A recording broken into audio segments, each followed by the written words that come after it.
ഇന്ന് നമുക്ക് ഒരുപാട് നാളുകൾക്ക് ശേഷം കണവ കിട്ടിയിട്ടുണ്ട് കേട്ടോ. അപ്പോൾ തലേന്നത്തെ കുറച്ച് മീനുകളൊക്കെ ഉണ്ടായിരുന്നു. ഒരയില, 2, 3 മത്തി, 2, 3 ചുമന്ന മീൻ. അപ്പോൾ ഇതെല്ലാം കൂടെ ഒന്നിച്ചിട്ട് കറി വയ്ക്കാനും പറ്റത്തില്ല. എന്നാൽ ഒറ്റയ്ക്കൊറ്റയ്ക്കിട്ട് കറി വയ്ക്കുകയാണെങ്കിൽ തികയത്തുമില്ല. അപ്പോൾ ഒരയിലേക്കിട്ട് എങ്ങനെ കറി വയ്ക്കാൻ? അപ്പോൾ ഇതെന്തോ ചെയ്ത് ഞാൻ എല്ലാം കൂടെ വറക്കാൻ പുരട്ടി വെച്ചു. എന്നിട്ട് ഒരു സൈഡിൽ കൂടെ നമ്മൾ കണവയും കൂടെ വൃത്തിയാക്കുന്നുണ്ട്. അപ്പം ഞാൻ കണവ തോരൻ വെക്കാനാണ് ഉദ്ദേശിക്കുന്നത്. പക്ഷേ ഞാൻ കണവത്തോരൻ്റെ ഒരു ഫാനല്ല. എനിക്ക് കണവ റോസ്റ്റാണ് ഇഷ്ടം, എനിക്കും പിള്ളേർക്കും. പക്ഷേ ഇവിടെ മൊത്തം ആൾക്കാർക്കും കണവ തോരനാണ് ഇഷ്ടം. അപ്പോൾ നമുക്ക് കണവ തോരൻ വെക്കാമെന്ന് വിചാരിച്ചു. അങ്ങനെ കണവ നമ്മൾ ഒരു സൈഡിൽ നിന്ന് വൃത്തിയാക്കുന്നുണ്ട്, ഒരു സൈഡിൽ കൂടെ നമ്മൾ മീനും വറുത്തെല്ലാം വെക്കുന്നുണ്ട്. ഞാനാണെങ്കിൽ മീൻ വറക്കുന്നതിന് മുളക് പൊടിയും മഞ്ഞൾപ്പൊടിയും കുരുമുളക് പൊടിയും കുറച്ച് മല്ലിപ്പൊടിയും ഉപ്പും മാത്രം ഇട്ടാണ് ഞാൻ വറക്കുന്നത്. വേറെ മസാലകളൊന്നും അതിൽ ചേർക്കത്തില്ല. അങ്ങനെ വെച്ചാൽ നല്ല ടേസ്റ്റാണ് കേട്ടോ ആ മീൻ വറക്കുന്നതിന്. പിന്നെ ബൈ ദ വേ നമ്മുടെ കണവത്തോരന് വേണ്ടി നമ്മൾ കണവയ്ക്കകത്ത് മഞ്ഞൾപ്പൊടിയും മസാലപ്പൊടിയും മുളക് പൊടിയും ഉപ്പും എല്ലാം കൂടി ഇട്ട് വേവിക്കുന്നുണ്ട്, ഒരു 3-4 വിസിൽ കേട്ടോ.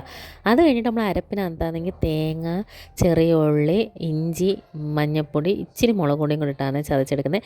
പിന്നെ നമ്മൾ വെന്ത് വന്ന കണവയ്ക്കകത്തോട്ട് ഈ അരച്ച് വെച്ചേക്കുന്ന അരപ്പും ചേർത്ത് കുറച്ച് പച്ചമുളകും കൂടെ നന്നായിട്ട് അരിഞ്ഞിട്ടിട്ട് പിന്നെ കുറച്ച് സവാളയും കൂടെ അരിഞ്ഞിടുവേ. എന്നിട്ട് കരിവേപ്പില ഇട്ടിട്ട് നല്ല തോത്തി എടുക്കും. ഇതിൻ്റെ ഇടയ്ക്ക് നമ്മൾ മുരിങ്ങയ്ക്ക വെച്ചൊരു പച്ചക്കറിയും കൂടെ വെച്ചിട്ടുണ്ട്, മുരിങ്ങയ്ക്കയും തക്കാളിയും കൂടെ ഇട്ട്. അങ്ങനെ ഉച്ചയൂണെല്ലാം സെറ്റാക്കി വെച്ചപ്പോഴേ അത്താക്ക് കണവത്തോരൻ വേണ്ട, പല്ലില്ലെന്ന് പറഞ്ഞത് കേട്ടോ. അപ്പോൾ അത്താക്ക് ഒരു ഓംലേറ്റും കൂടെ അടിച്ച് കൊടുത്തു. എന്നിട്ട് നമ്മൾ കണവത്തോരനും പച്ചക്കറിയും മീൻ വറുത്തതും ഒക്കെ ആയിട്ട് കൊടുത്തു കേട്ടോ. അപ്പോൾ അത്ത കണവത്തോരൻ കഴിച്ചിട്ടില്ല.